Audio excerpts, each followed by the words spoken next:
This is for Nulo Mykoshla from the MMDC. Just come to hand us the news that Melbourne Musos will be screening on Channel 31 at 10 o'clock tonight. A special treat is the exclusive to Channel 31 premiere of the Wiggles singing their breakout hit, Egg and Spoon, a Dan Andrews favourite. While the rest of us are supposed to do some sort of egg and spoon thing. Also on the show tonight is Scott Morrison. He will be presenting Matthew Guy and Gladys Berejiklian with a special Rock Lobster Award. This once every secret sprung bad Scotty Holiday Award comes with special kickbacks on gifts. Gladys Berejiklian will receive a lifetime supply of Polish Astromalakar eggs. These special eggs were hatched on the far right side of the henhouse by spoon-fed well-plucked chickens that did their own research. Matthew Guy will be gifted free tickets to the upcoming B-52's concert scheduled for late 2026. With density limits. There is a catch with density limits. Only 2 lobsters per politician. All this and more on Melbourne Musos. Tonight on Channel 31, 10 p.m. See you all there, you pack of Astromalakars. I don't hold a hose, I'm having lobster with the monster. I don't hold a hose, mate, I'm having lobster with the monster. I don't hold a hose, mate, I'm having lobster with the monster. Hey, how's everyone tonight? Melbourne Musos Facebook Live. What a week, what a week. Hey, hello everybody. Ooh. And there we have it. Now, what we have here. Well, what are we going to do tonight? Oh, well, it's a big week in the old Politico scene, isn't it? Oh, dear, and all that. But what I'm going to do tonight is a little bit of a belated tribute to one Lee Scratch Perry, right? I've had a few requests. Aren't you going to do something about Lee Scratch Perry, the man who arguably invented reggae and all that? And what it was is that he passed away the same week as dear Charlie Watts, so I sort of had to let it slide. But tonight is the night. So what I'm going to do is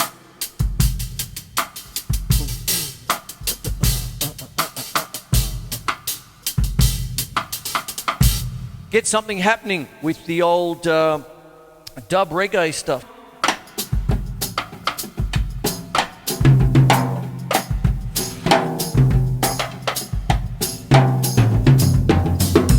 I'm going to carry on with the life of Lee Scratch Perry, who I put up there.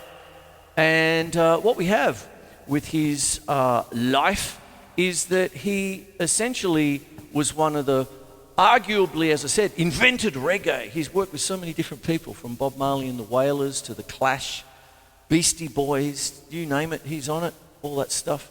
And what goes on is that what we've got is that he used the mixing desk, like an instrument. And then what he also did was go into things like using the Roland Echo unit. Barrel, barrel, barrel, barrel, barrel, all that sort of business. But what I want to do is, inarguably, he invented dub reggae. You know, the spacey kind of stuff. I got into reggae through Frank Zappa, of course, and, you know, all that sort of...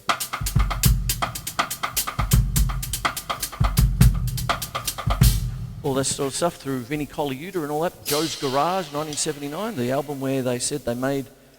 the plot was making music illegal. Hello? And all the techniques you would have to do to sort of think about reggae. Now, the first thing about reggae is it's rock backwards. It's the easiest way to put it. If I sit down and just go, if I just do basic rock bit.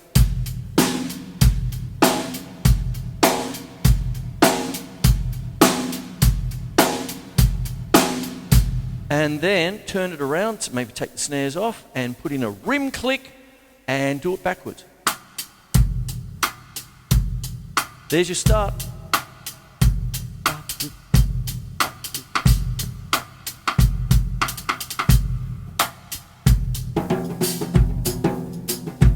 And reggae, when you're doing the rhythm, there's always that beautiful offbeat with the guitar.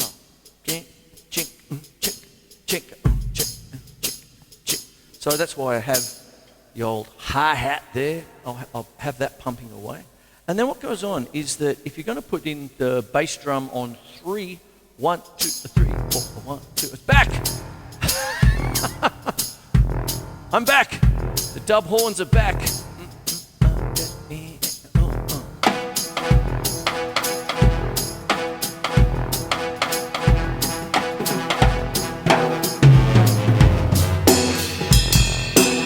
There you go.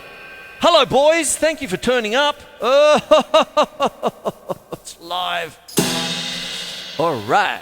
So what goes on is that when you're actually doing any kind of reggae-ish kind of deal, one of the things that really served me well back in the days of Frank Zappa stuff and the Zappa Instrumental and all that, which I've mentioned in the past, is what I would loosely call in the day a reggae bass drum. Now what that means, now having these come back on, what I'm going to do is turn them off again, and what starts to happen is when you're playing a normal Latin bass drum, you get this, right? So this is that kind of...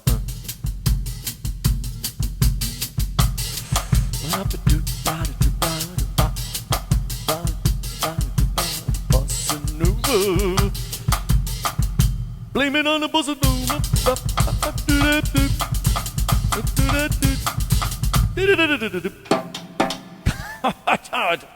It's improvised.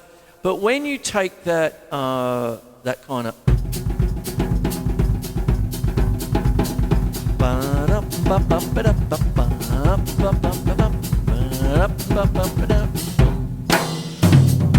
I Dream of Jeannie, there you go, samba. But you've got a Latin bass drum there. That kind of thing. How about you take out the and one? So you get one.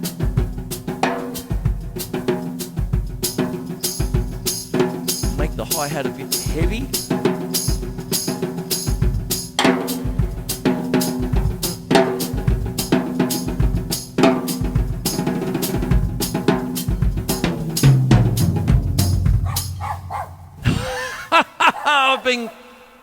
I've just had my set crashed. My set just got crashed by my pooch. Anyway, he was being such a good lad up until then. Must have been the Latin stuff. Latin banjos. He's off. So anyway, what we've got now is we have a Latin bass drum where it's 1, 2, and 3, 4, and 1, 2, and 3, 4, 1, 2, and 3, 4, and 1, 2, and 3, 4. And a heavy hi-hat, as I was saying before. I was so rudely interrupted with make the hi-hat a bit heavy, even splash it. 1, 2, 3. Whatever you need to do. I got the aforementioned bottom tambourine. What do we got?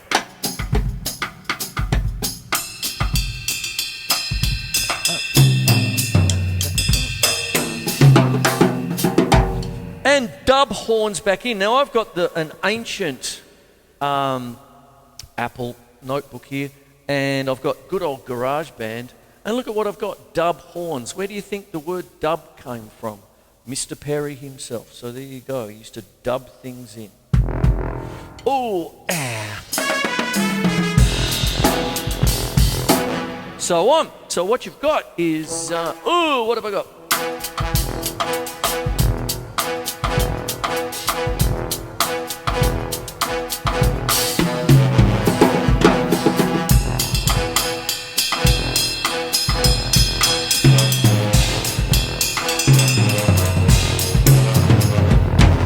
There you have that, you see. That's what goes on there. Now what starts to happen with that is I am going to go there, and one of the things about dub, lots of echo. So you get that kind of...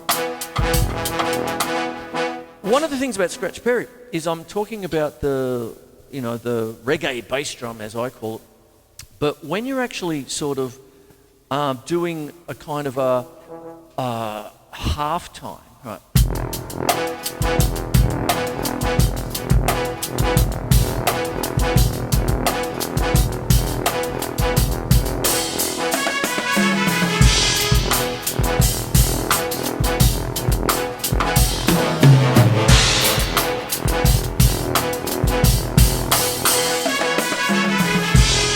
you go. You get all these different things happening. Now, what I'm going to do now is I'm going to go across to a little bit of a harmonic minor, which I've explained in the past. It's a minor scale with a sharpened seventh, right? Ooh,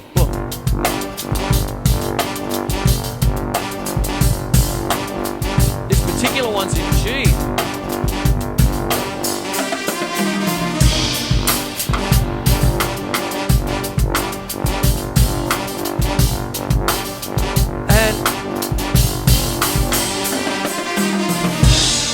What starts to happen with this kind of business is when you're getting the echo happening, and this particular program, the echo is set at 120 beats per minute.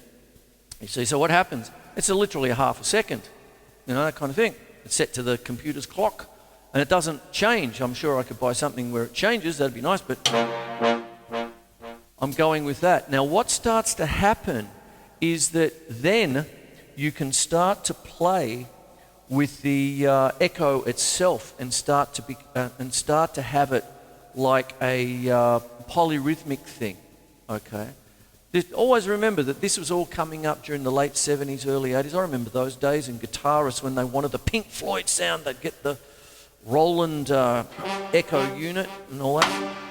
And all that.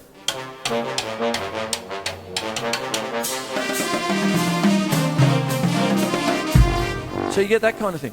So let me take you through a little bit of the reggae kinds of things. I've talked about the reggae bass drum. And one of the things that I've said is rock backwards.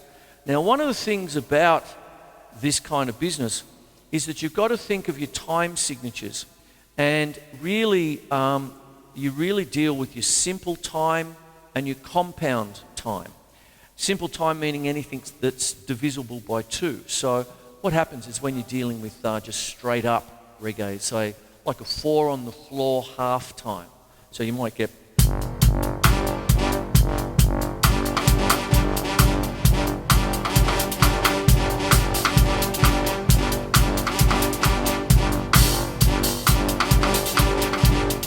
that kind of thing. You can hear that echo coming in, all that. What happens is that's divisible by 2. That's a 4/4 beat. And there you go. But when you're dealing with things like a compound time reggae, you've got that typical sort of swing triplet thing. So you have that kind of 1 to 2 to 4 to 1 to 2 to 3 to 4 to 1 to 2 to 3 to 4 to 1 and 2 and 2 and 4.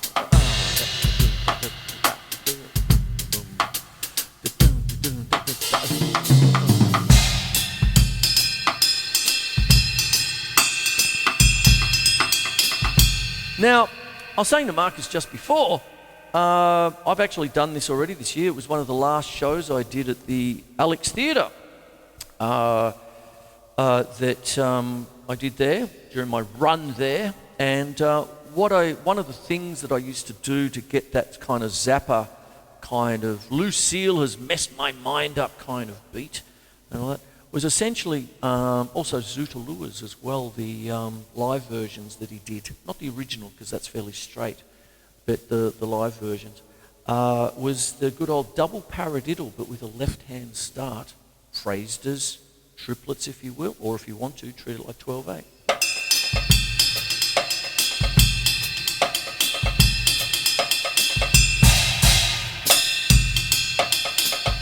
That kind of thing.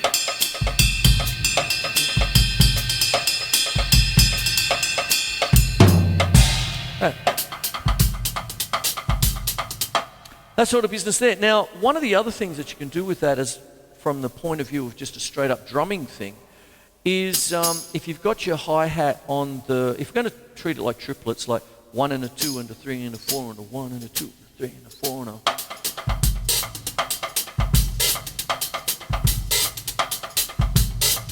You start to get that little sneaky open hi-hat. That kind of thing. Pretty chattery, isn't it? That kind of thing. But that's sort of what goes on with that. I used to hear things like that with a band called The Residents in the early 80s as well. Lots of echo, you know, dub reggae and all that. They were into that too. And that's what starts to go on, you see. You get that kind of...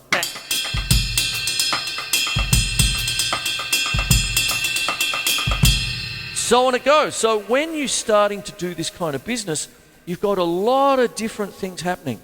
So what I've done so far is I've explained the time signatures, simple and compound, as applied to reggae.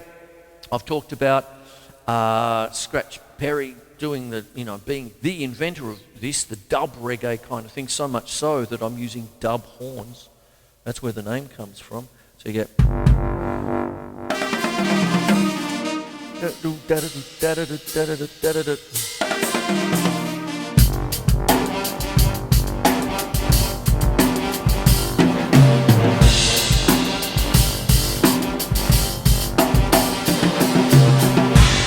on it goes. You see, you've got a lot of different things happening there. And what goes on then is that you can start to get a lot of different things happening there, in the sense that what happens, I'm just changing up the horn patch a little bit there, but what goes on with this is that you have different kinds of reggae where you have like a one drop. So you might have 1 to 2 to 3 to 4 to 1 to 2 to 3 to 4 to 1 to 2 to 3 to 4 to 1 to 2 3 4. So on it goes like that, you see? And it's an interesting thing because you get your rim click and your bass drum just on 3. So it's I'll take them out again. And yes, I'm going to continue with that. And then I'm going to do that. Okay, so you get that kind of 1 to 2 to 4 to 1 to 2 4 to 1 to 2 4. Always remember that when you're dealing with things like that, you get that kind of 1 to 2 to 3 to 4 to 1 to 2 to 3. You get the hi-hat where the guitar would come in. That sort of boom, chick, chick, chick, boom. So when I'm just doing reggae drums, in a funny kind of thing with a rhythm section, I'm only really telling a half of the story, really, because you need the guitars coming in on the offbeats. And that can be an interesting conundrum sometimes. But that's what we start to do. Now, what I'll do now, because I've talked about the halftime rim click and all that, now I'm going to talk about the rim click a bit. My old teacher, Harold, how you going, son? Yeah, you got to play your parodies. I'll be back in 5 minutes. Anyway, anyone who knows Harold, there you go. But what happens is he would be right on my case about playing the rim click the correct way, with the stick around the other way to get that sound there, that kind of business there. Because it's based on a timbali stick, which is like a piece of dowel and doesn't have the taper that a normal stick would have. It's just you have the heel of the stick on both ends. And what would happen is, he'd be right on my case about, sort of getting that.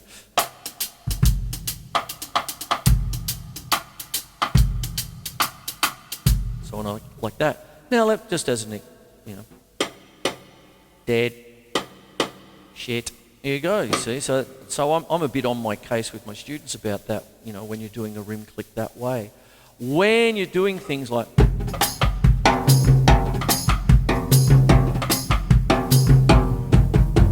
What starts to happen is that you just really just play like that.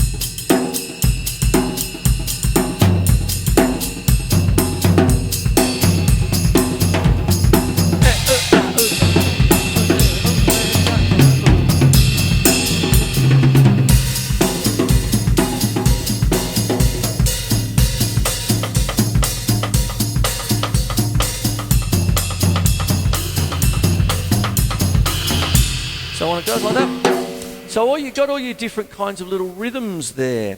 And that's what we're going to do. Now I'm going to talk about Mr. Perry a little bit there. And here we go. I've got my iPad here. Lee Scratch Perry, 20th of March 1936 to the 29th of August 2021. Was a Jamaican record producer and singer noted for his innovative studio techniques and production style, for which I've been crapping on about for the last 20 minutes. Perry was a pioneer in the 1970s development of dub music, with his early adoption of remixing and studio effects to create new instrumental or vocal versions of existing reggae tracks. He worked with and produced for a wide variety of artists, including Bob Marley and the Wailers, Junior Murvin, the Congos, Max Romeo, Adrian Sherwood, Beastie Boys, Ari Up, The Clash, The Orb, and many others. That's what happens there.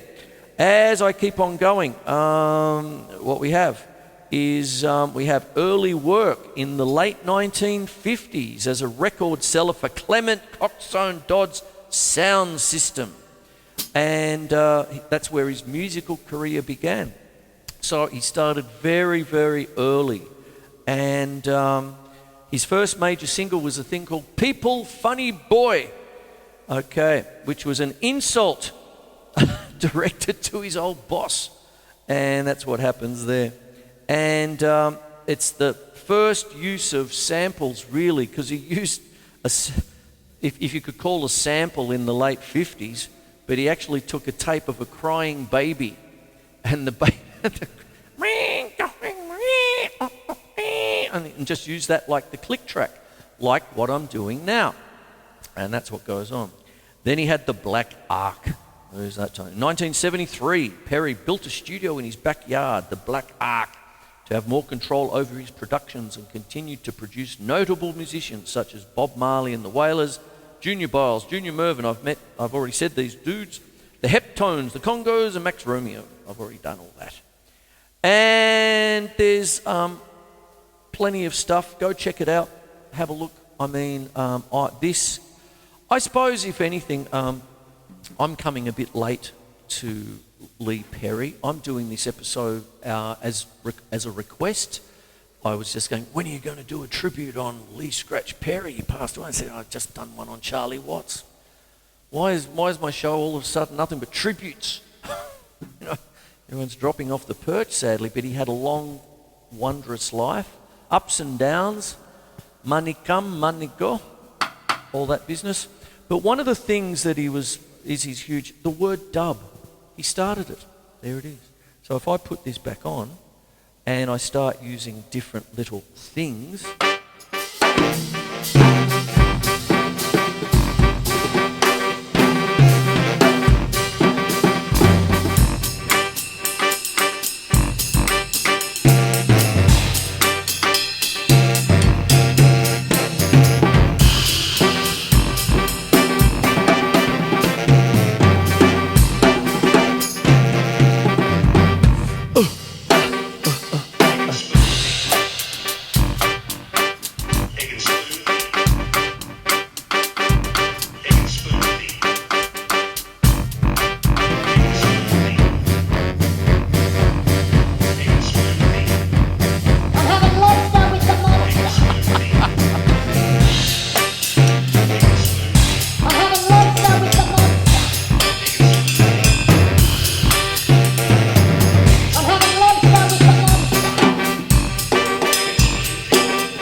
I don't hold a hose, mate.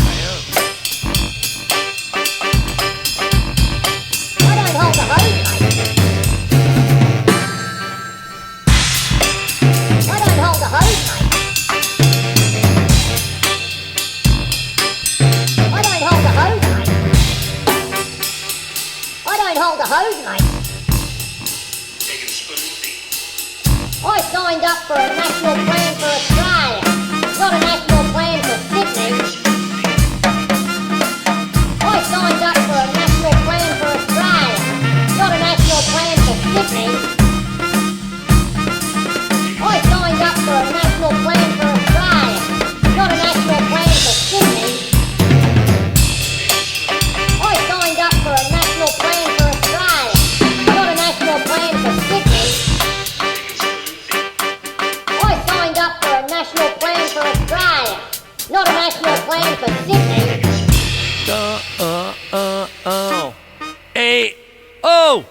I hope I got something out of that. Anyway, there you are. Or hope you got something out of that.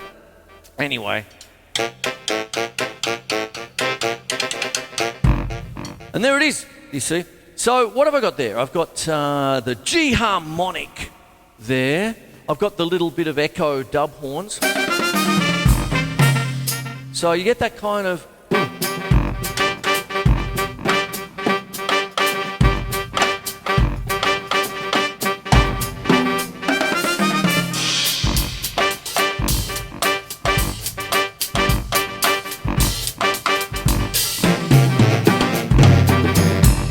There it is. There you have it. All right. I've got a few other things in there. This is a very Melbourne-esque kind of an episode here. There's something about... Egg and spoon thing. I nearly spat out my coffee when I heard that this week. And... gotta laugh.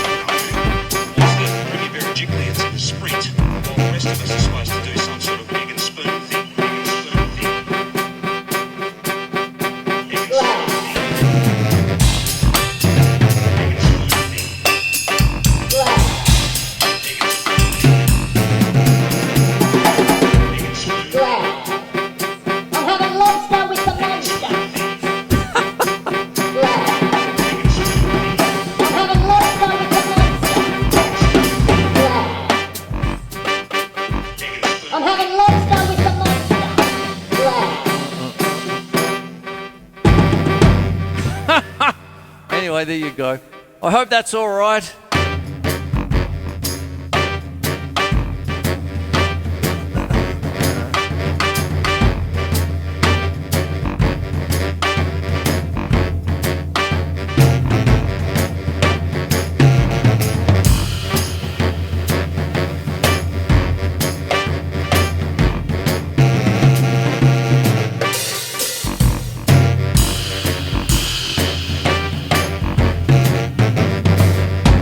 And there it is. That's the show tonight. I'm going to try and keep it on time. I'm only 6 minutes over.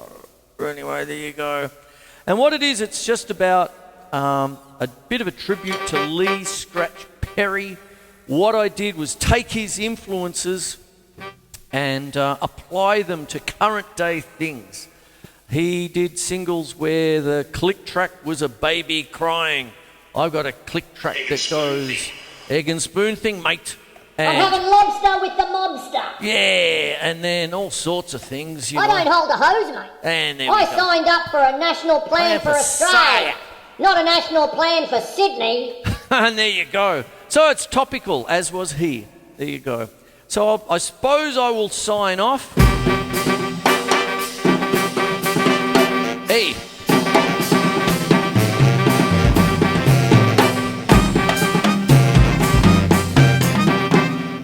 You get lots of things. The dub horns, you know, they're named after what he started up, you know, that kind of thing.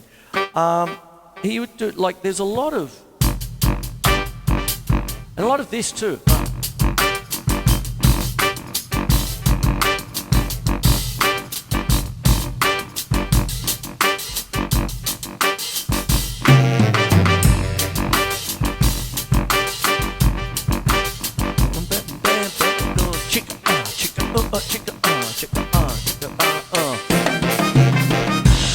Lots of stuff like that.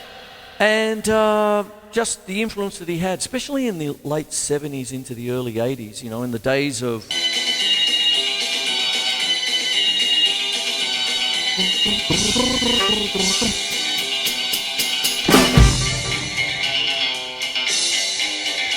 I'm having lobster with the mobster.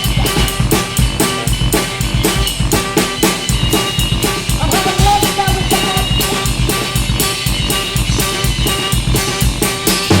I'm having lobster with the mobster. Dub! I'm having lobster with the mobster. Wow.